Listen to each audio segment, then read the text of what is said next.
Em nome do Pai, do Filho e do Espírito Santo. Amém. O anjo do Senhor anunciou a Maria e ela concebeu do Espírito Santo. Maria disse: Isaquias, serva do Senhor, faça-se em mim segundo a vossa palavra. E o Verbo de Deus se fez carne e habitou entre nós. Ave Maria, cheia de graça, o Senhor é convosco. Bendita sois vós entre as mulheres e bendito é o fruto do vosso ventre, Jesus. Santa Maria, Mãe de Deus, rogai por nós, pecadores, agora e na hora de nossa morte. Amém. Maria, Arca da Aliança, rogai por nós. Santo Agostinho, rogai por nós. Nós estamos reunidos e permanecemos em nome do Pai, do Filho e do Espírito Santo. Amém. Então seja muito bem-vindo, seja muito bem-vinda para o nosso estudo. A gente começa com uma introdução ao Evangelho. Ou melhor, uma introdução aos Evangelhos. Nós sabemos que a Bíblia é o livro que contém a palavra de Deus. A Bíblia é composta por duas grandes partes. O Antigo Testamento, ou o Velho Testamento, e o Novo Testamento. São as duas grandes partes que compõem a Sagrada Escritura. Dentro da Sagrada Escritura, o cânon católico, nós temos 73 livros, sendo 46 no Antigo Testamento e 27 no Novo. Tudo que vem antes do Evangelho de Jesus Cristo é Antigo Testamento. Tudo que vem depois do Evangelho de Jesus Cristo é Novo Testamento. Eu costumo brincar que o Evangelho é como o recheio da Sagrada Escritura. É como você pegar 2 fatias de pão e no meio você coloca um recheio, né? Um queijo com presunto, um doce de leite, alguma coisa. O Evangelho é esse recheio. É o que dá sabor a tudo que veio antes e a tudo que virá depois. Então, quando a gente toca o Evangelho, nós estamos tocando o centro da vida cristã. Nós estamos tocando em um evento chamado Jesus Cristo. A palavra Evangelho, ela é composta por 2 palavras. Ev e Angelon. Ev quer dizer anúncio. Angelo, mensagem, né? Vem de mensageiro. Então, Ev quer dizer bom. Angelon vem de anjo, né? De anúncio. Então, bom anúncio ou boa notícia. A palavra evangelho, ou o sentido de evangelho, não é uma novidade do Novo Testamento. Já no Antigo Testamento, já havia esse sentido da boa nova. A boa nova estava presente no Antigo Testamento de 2 formas. Segundo Samuel, capítulo 18, versículo 19, nós vamos encontrar a primeira fórmula dessa boa nova, dessa boa notícia que era anunciada. O exército de Davi está lutando contra o exército de seu filho Absalão.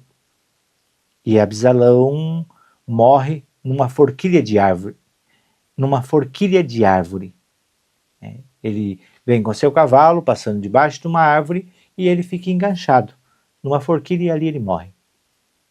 E aí alguém parte do acampamento ou do ambiente da guerra e vai para o palácio do rei, correndo para anunciar essa boa notícia.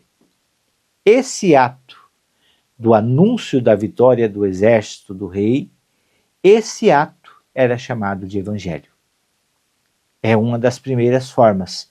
E você pode aprofundar lá no livro de Samuel, capítulo 18, versículos 19 seguintes. Você pode ler lá o texto, o fato do mensageiro que sai do campo de batalha e vai até o palácio do rei, ou até a cidade, anunciar que o inimigo está morto, já era chamado de evangelho, de boa notícia. O outro fato que se chamava de evangelho, de boa notícia, era a espera do Messias. Essa espera do Messias que havia de vir. E a vinda do Messias era uma boa notícia, um evangelho no Antigo Testamento. No Novo Testamento, quando a gente fala de evangelho, o evangelho é a boa nova de nosso Senhor Jesus Cristo. Mas, de maneira mais profunda, o evangelho é a presença de Jesus. Ele é a boa notícia do Pai. Ele é a boa nova. Jesus presente no meio de nós é o evangelho. Por isso, quando a gente fala de evangelizar, nós vamos evangelizar. O que é evangelizar? É tornar Jesus presente. É tornar Cristo presente. É levar as pessoas a uma experiência com essa pessoa chamada Jesus Cristo. No Evangelho de São Marcos, capítulo 1, versículos 14 e 15, diz assim: Depois que João foi preso, Jesus dirigiu-se para a Galileia, pregava o Evangelho de Deus e dizia: Completou-se o tempo, o reino de Deus está próximo. Fazei penitência e crede no Evangelho. Jesus aqui diz, olha, o reino de Deus está próximo. E ele poderia dizer, e crede em mim, porque eu sou o Evangelho. Eu sou a boa nova do Pai. Então, para nós, embora Evangelho também é um gênero literário, né? Quando a gente trata da Sagrada Escritura, a Bíblia é composta por vários gêneros literários, inclusive o Evangelho é também chamado de um gênero literário. É o fato de anunciar uma boa notícia. Mas para nós, quando se fala de Evangelho, biblicamente falando, nós estamos falando que o Evangelho é essa presença de Jesus. Há muitas boas novas. Por exemplo, quando uma mulher, uma mãe, encontra a comadre lá do lado do muro e diz assim, ô comadre, eu tenho uma boa notícia para te dar. Diga, comadre. Ela diz assim, minha filha está grávida, vou ter um netinho. É uma boa notícia, né? Ou quando alguém diz assim, caiu aquele valor que eu estava esperando na minha conta. É uma boa notícia, não é? É uma boa notícia. Mas não é evangelho. O evangelho, para nós, é a boa notícia de Jesus Cristo. Anúncio da boa nova de Jesus Cristo. O evangelho é Cristo presente. Então, quando Jesus começa a pregar a sua vida missionária para Marcos, ele diz, convertei-vos e crede no evangelho, que sou eu. O reino de Deus está próximo. O reino de Deus nada mais é do que essa presença de Jesus no meio do povo. Quando a gente olha para o relato do Evangelho, dá para fazer uma síntese. Evangelho quer dizer Deus interviu definitivamente na história da humanidade, revelando Jesus Cristo para a nossa salvação. Em síntese, o Evangelho quer dizer isso. Deus interviu de modo definitivo na história da humanidade, na pessoa de Jesus Cristo para a salvação dos homens. Isto é Evangelho, a Boa Nova. Quando se trata de evangelhos canônicos, é interessante a gente compreender essa palavra canônico. A gente escuta muito a questão de canônico quando vai se canonizar um santo, né? A gente diz assim, vão canonizar um santo. O que é canonizar um santo? Existe um processo, todo o processo faz parte do processo de canonização. Mas canonizar nada mais é do que escrever o nome daquele santo no catálogo dos santos da igreja. Então, um santo canonizado é aquele que tem o seu nome escrito em um catálogo dos santos da igreja. Então, quando a gente fala de cânone, nós falamos no cânone bíblico, há 73 livros. Cânone é como se fosse um catálogo. E, biblicamente falando, canônicos nós temos 4 evangelhos. Ou melhor, evangelho é um só, 4 relatos. Mateus, Marcos, Lucas e João. Esses são os 4 relatos do evangelho canônico. E esses 4 relatos do evangelho, eles são divididos ou compostos por 3 grupos. Há os evangelhos chamados sinóticos. Os sinóticos são, então, Mateus, Marcos e Lucas. Sinóticos quer dizer são sinônimos, são concordes. São vistos praticamente de uma mesma ótica. Tem uma base semelhante. Em alguns casos, um se apoia no outro. Um tinha o conhecimento do outro para escrever a sua versão ou a sua narração. Então são eles Mateus, Marcos e Lucas. Porém, são concordes, são sinônimos, mas não são iguais. Por que não são iguais? Porque cada um dos 3 mantém uma singularidade. São 3 pessoas contando, e cada um do seu jeitão. Cada um ao escrever tem uma intenção. Cada um ao escrever quer passar uma mensagem. Cada um ao escrever tem um destinatário. São públicos diferentes. Então, eles são concordes, mas são diferentes. Cada um tem a sua singularidade. Então, os 3 primeiros são chamados de evangelhos sinóticos. E há o evangelho de São João, que segundo um professor da escola diaconal, ele dizia: João é coisa de João. João é um evangelho mais teológico e é único, coisa de João. Diácono, mas além desses 4 relatos do evangelho, chamados evangelhos canônicos, existe mais algum? E talvez até você vai fazer a pergunta e já vai me dar a resposta. E os evangelhos apócrifos? Não sei se você já ouviu falar sobre isso.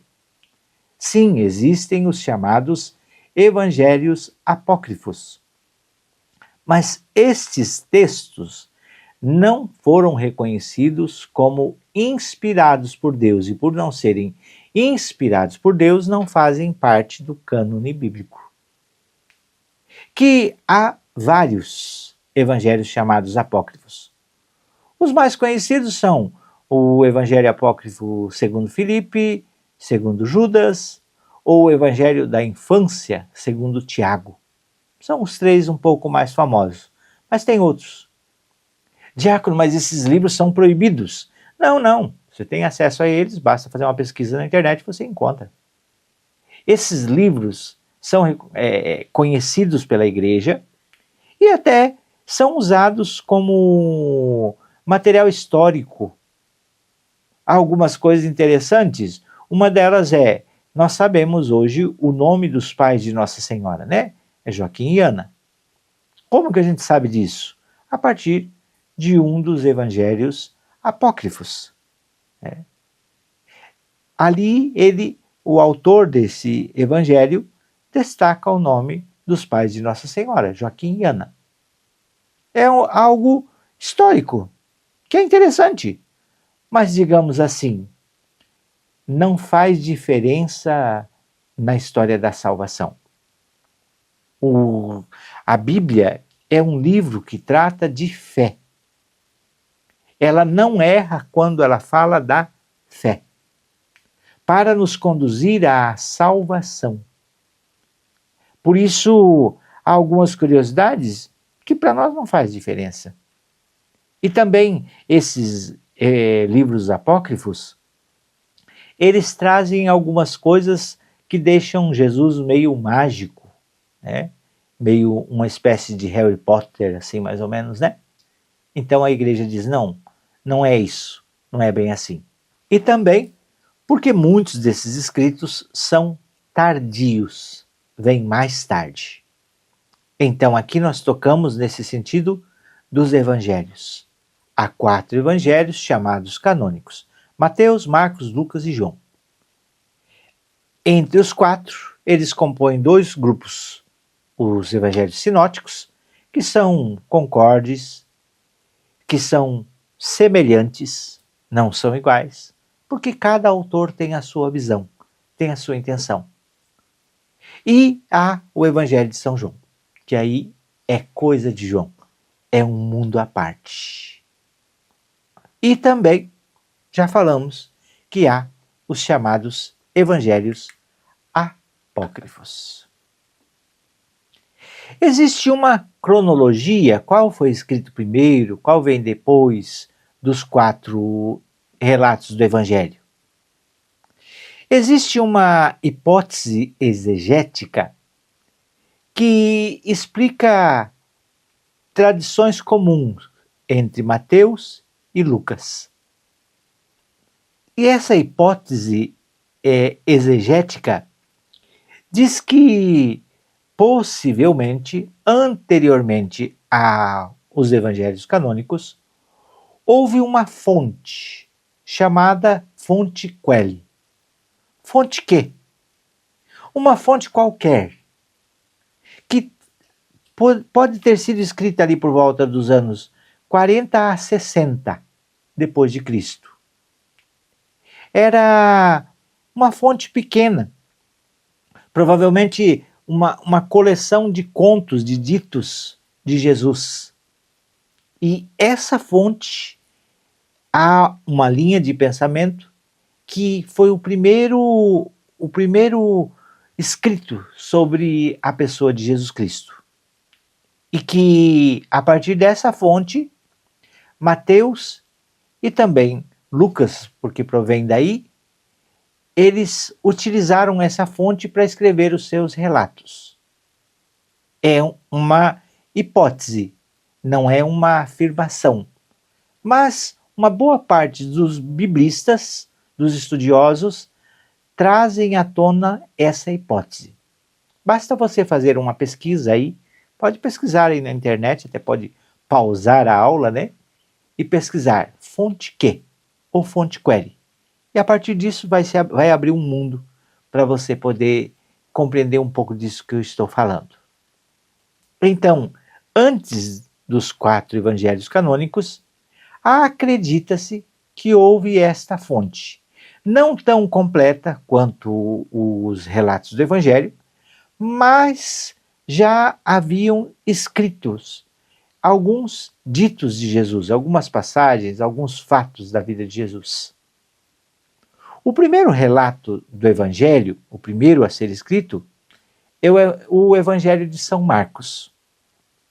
Marcos é escrito ali por volta dos anos 65 a 70 depois de Cristo. E ele é escrito em grego. Aliás, todos os 4 relatos do Evangelho são escritos em grego. Então Marcos é o primeiro, de 65 a 70 mais ou menos. Mateus vem logo em seguida, mais ou menos entre 70 e 80 depois de Cristo. Lucas entre 80 e 90 e João de 90 a 100 depois de Cristo.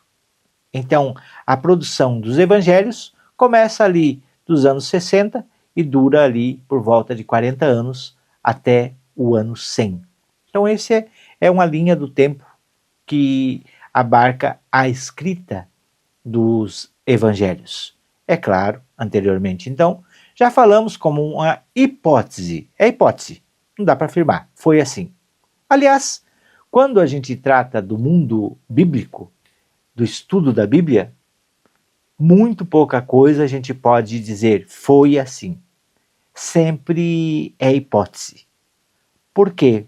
Porque os escritores não se preocuparam em datar.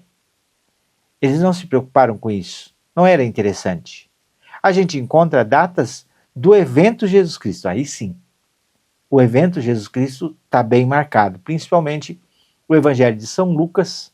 Mateus também, os evangelhos que tratam mais da infância, vai falar a época do rei, a época da autoridade religiosa, e isso serve para a gente buscar lá nas fontes o que houve, né? Os historiadores vão fazer isso. Agora, quanto a o fato da escrita, não há como dizer assim, foi tal dia, de tal mês, de tal ano. Mas foi mais ou menos por ali, por esta época. Então, o Evangelho de São Mateus, que é o conteúdo que nós vamos estudar, ele é o segundo e é escrito entre os anos 70 e 80 depois de Cristo. E assim como os outros, escrito em grego. A linguagem bíblica, e é importante a gente falar sobre isso, há 3 línguas que estão presentes no cotidiano bíblico: o hebraico, o aramaico e o grego. São as 3 línguas. O hebraico era a língua utilizada no campo litúrgico, na liturgia, nas celebrações, nas sinagogas, no templo. O hebraico era o mais falado. O aramaico era a língua do dia a dia, era a língua do povo, né? O povo falava em aramaico, mas se escrevia em hebraico. Por isso, o hebraico está presente no uso litúrgico, religioso. O aramaico era mais um dialeto, uma língua falada. Inclusive, o próprio Jesus fala em aramaico. Quando a gente pega os textos, nós vamos ver momentos onde os autores do relato do Evangelho, o autor do relato do Evangelho, cita uma fala de Jesus em aramaico. Agora, a língua da redação, a língua que os evangelhos foram escritos, aí foi o grego.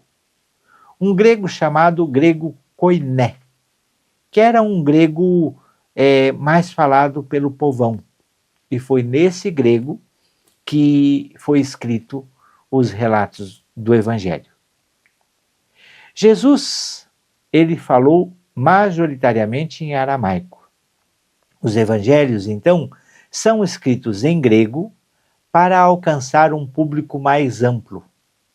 Aqui nós já estamos no tempo da expansão do cristianismo, né? No tempo da dispersão.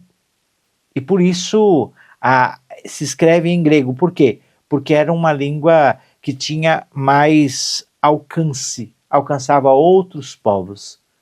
O Evangelho não foi escrito para ficar só naquele contexto do povo judeu. Eles logo compreenderam que o Evangelho era para todos. E por isso vai ser escrito em grego para ter mais alcance, para ter mais eco, para ter mais força. Quando a gente toma os relatos do Evangelho, os textos, né? A gente corre o risco de não parar para pensar.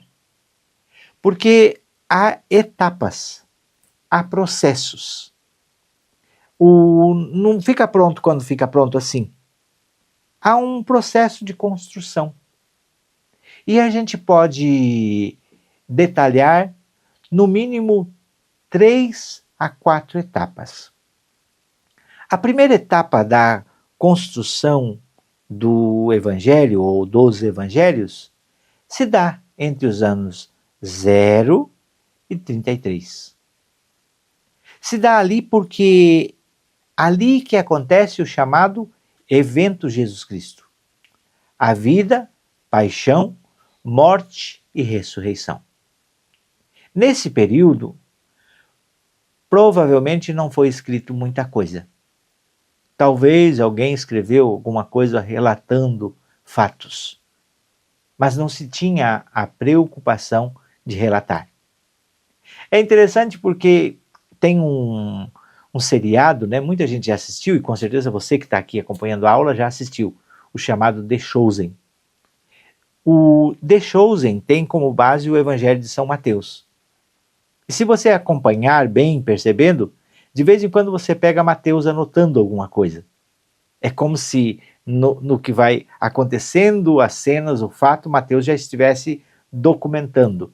Mas ali é uma ficção, na verdade, né? Ali há uma espécie de uma ficção. Mas provavelmente não foi assim. Então, durante o evento Jesus Cristo, do 0 aos 33 anos, não tem nada escrito. Entre o ano 33, depois da ressurreição, até o ano 60, nós vivemos a era do apostolado, a pregação dos apóstolos. Nesse momento, há os atos dos apóstolos, as atitudes, os feitos dos apóstolos, a evangelização. E dos anos 60 até o ano 100, então aqui nós encontramos a redação propriamente dita. Então, são 3 momentos: o evento de Jesus Cristo, a pregação dos apóstolos, e só a partir do ano 60 que vai se dar a redação, vai se escrever alguma coisa. É interessante a gente entender que a gente diz assim, os apóstolos evangelizaram. Jesus mandou: ide por todo mundo e pregai a boa nova, evangelizai, batizai, fazei meus discípulos. Mas eles não tinham Bíblia na mão. Qual era o conteúdo? O que eles usavam para pregar? Aquilo que viram e ouviram. Eles contavam os fatos, eles relatavam, porque eles ainda não tinham um material organizado sobre o evento de Jesus Cristo. A organização, o colocar no papel, vai acontecer, como já falamos antes, nos anos 60 até o ano 100. Aqui é o processo, o tempo da redação. Agora, claro, essa redação ela não acontece assim. Ela é feita por um processo. Primeiro, eles precisam selecionar o que escrever. Como a gente sabe que houve uma seleção de o que escrever? João nos ajuda a pensar isso. Evangelho de São João, capítulo 20, versículo 30 e 31. João diz assim: fez Jesus na presença dos seus discípulos ainda muitos outros milagres que não estão escritos neste livro. Mas estes foram escritos para que creiais que Jesus é o Cristo, o Filho de Deus, e para que, crendo, tenhais a vida em seu nome. Depois, no capítulo 21, versículo 25, que é o último versículo do escrito de São João, ele vai dizer assim: Jesus fez ainda muitas outras coisas. Se fossem escritas uma por uma, penso, diz o autor, que nem o mundo inteiro poderia conter os livros que se deveriam escrever. Exagero, né?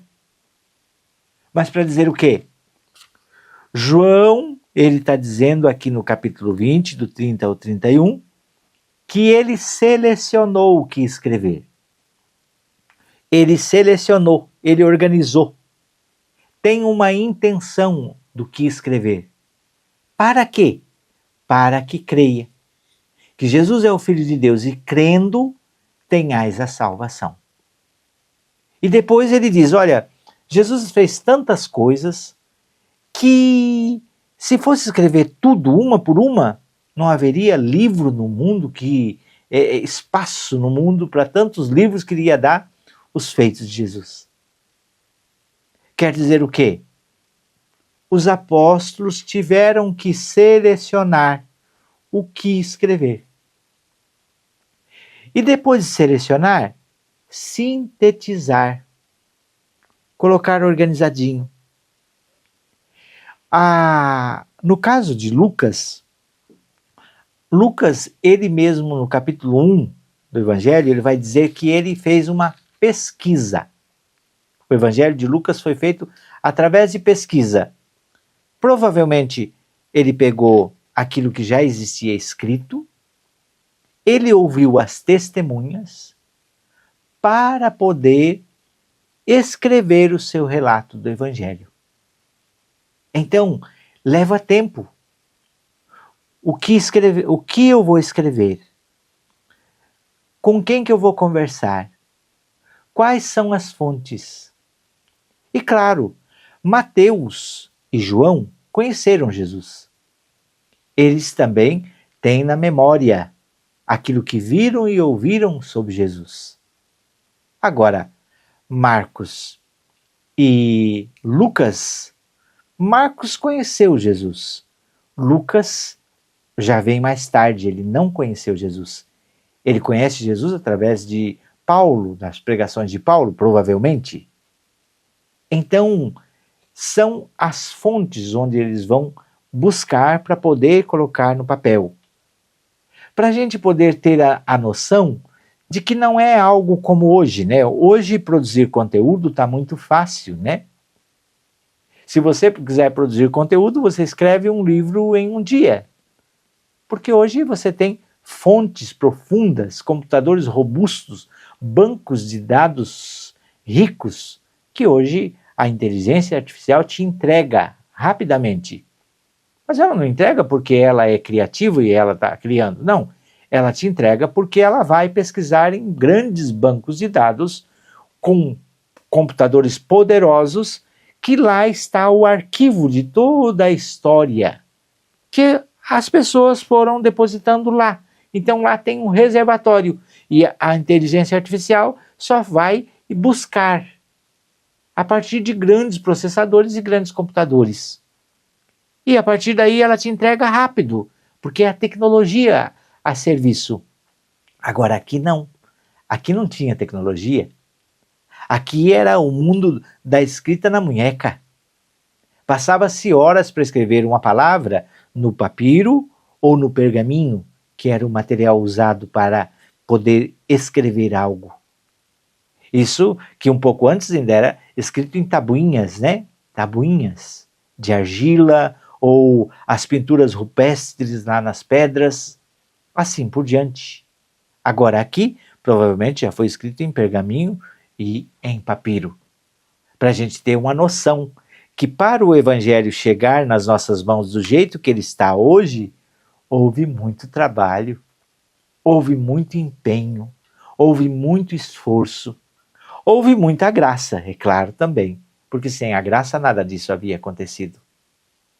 E tudo isso, todo esse processo, eles escrevem os 4 relatos do Evangelho, eles escrevem com uma só finalidade. Tanto Mateus, quanto Marcos, Lucas e João, eles querem responder uma pergunta. Uma pergunta que era comum. Quem é Jesus? Quem é ele? Essa é a pergunta que circunda o relato do Evangelho. Então, nessa primeira aula, nós fizemos um caminho de uma introdução.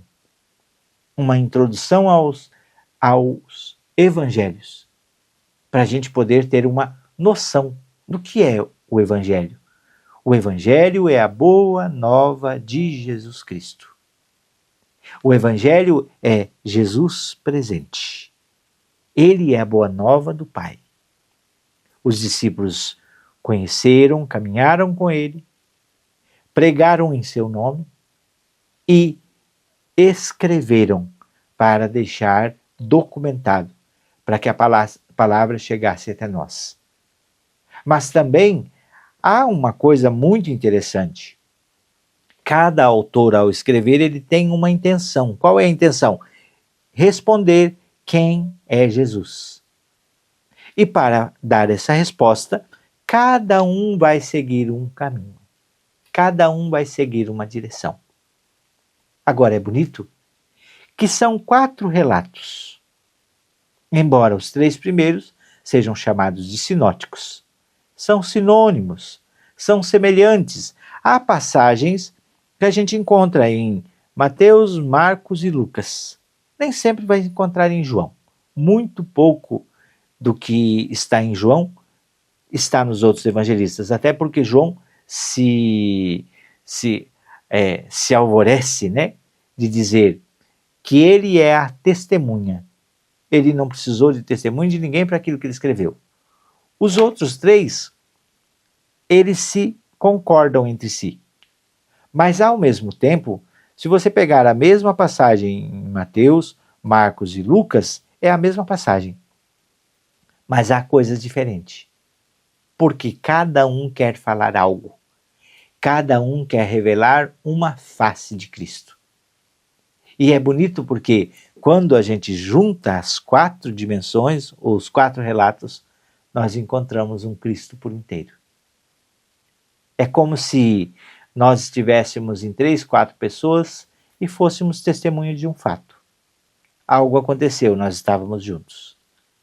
Cada um vai chamar a atenção para alguma coisa. Cada um vai contar uma versão. E aí precisem ouvir as 4 versões para formar um quebra-cabeça para tornar algo como uma verdade. E a verdade de Jesus Cristo nos é revelada pelos 4 evangelistas. Aliás, existe uma passagem bonita no Evangelho de São Marcos, no capítulo 2, onde narra que Jesus estava pregando em uma casa.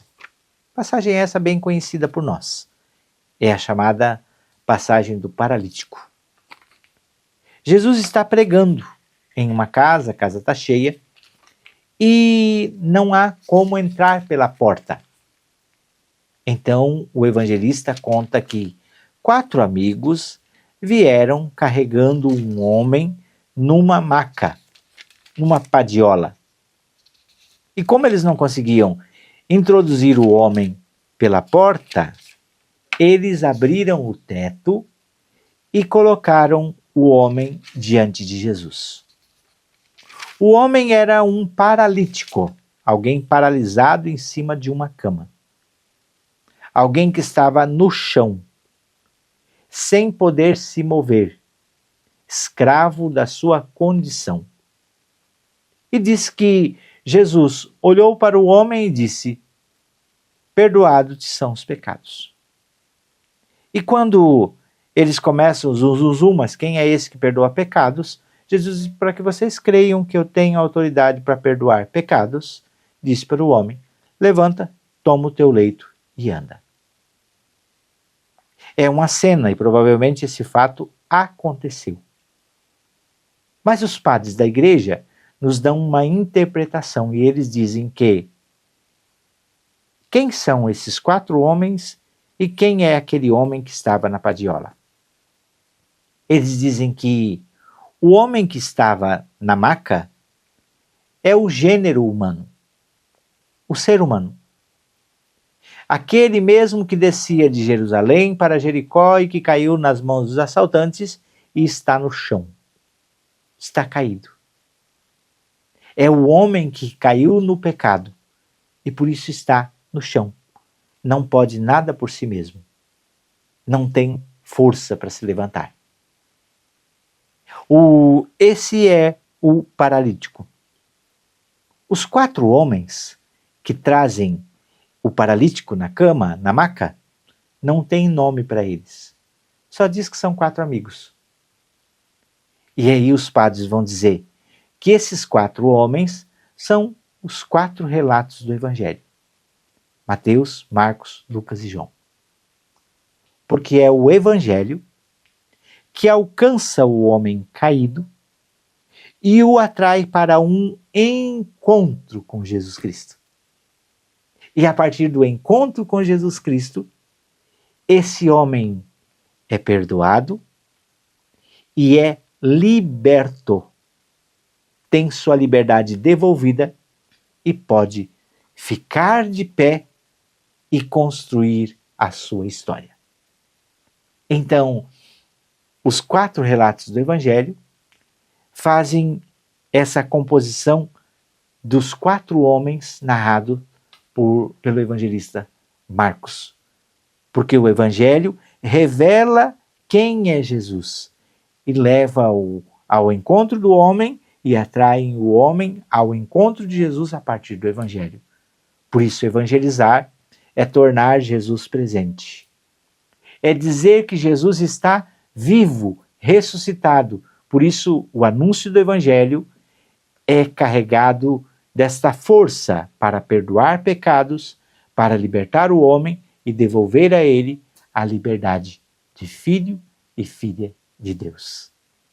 Então, quando a gente fala de Evangelho, é essa a realidade. Aqui hoje, então, aqui agora, então, nesta aula, nós fizemos uma introdução sobre o Evangelho. Na próxima aula, nós trataremos, então, de modo mais profundo e direto nos escritos. Que Deus seja louvado, que Deus seja bendito e que bom que a gente pôde chegar até aqui. E até a próxima aula, se Deus quiser.